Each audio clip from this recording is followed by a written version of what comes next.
Hello, my name is Yolise Kodorobe, and this is the second video exercise for Bio 225, specifically the one with bacterial enumeration and dilutions and plate counts. It's a mouthful, so we'll jump right into it. Over here, we have our setup. We have our distilled water. I've already prepared the area. I've washed my hands with soap and water. We've got the distilled water, we've got the alcohol, we've got the yeast. Because of time constraints, I took the liberty of preparing everything from the yeast? From the yeast to the to everything else. To the distilled water, I knew it would take a while, so using aseptic technique, as best as I could, I put exactly 2.25 milliliters of distilled water into each test tube. So what are we going to do exactly? Essentially, we're going to, using the process of distillation, we're going to hopefully successfully determine the numeration of the yeast growth, wow, word's hard.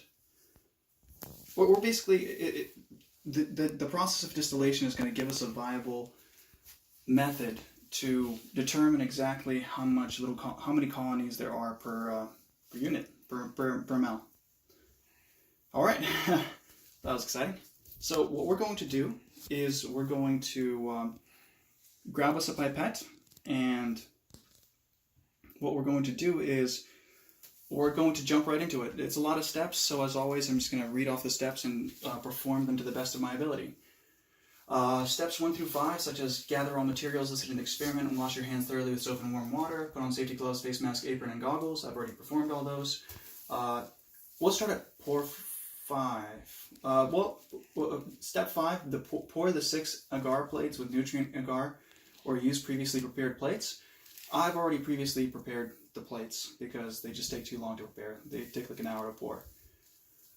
Next, I've already prepared the yeast, so we don't have to wait for that. All right, what else?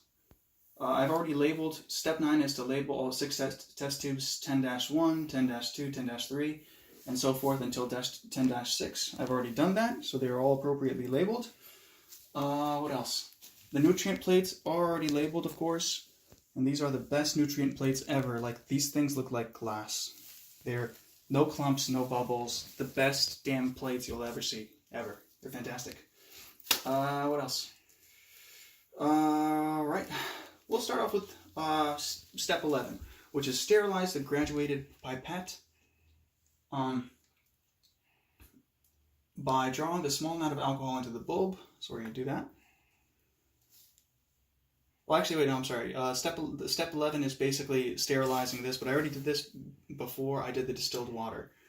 We're actually going to start off at step 13, which is swirl the yeast solution to evenly, it's all right, they can see the motion that's happening, to evenly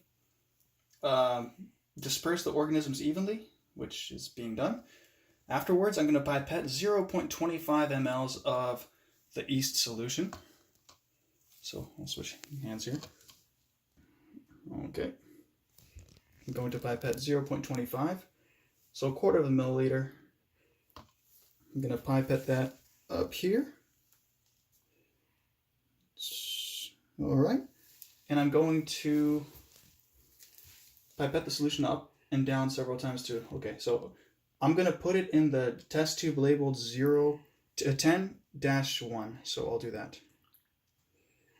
First, I'm going to bring it in, bring it out, bring it in, bring it out, just to kind of temporarily rinse, so to speak. So let's draw 0 right there.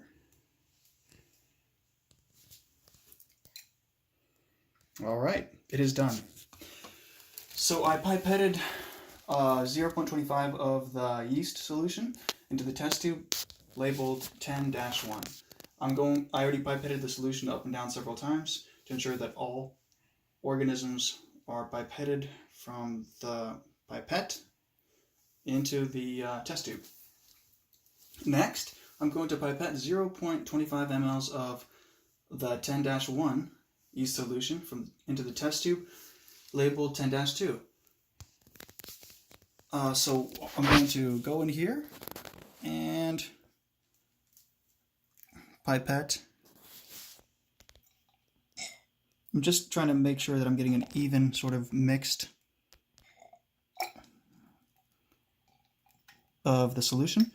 So I'll grab 0.25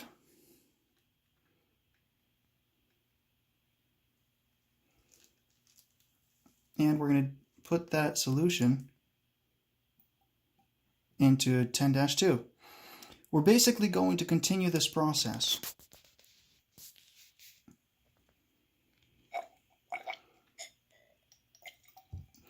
until we run out of time.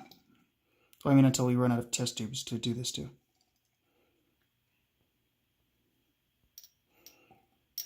Man, sorry, just trying to get the right amount.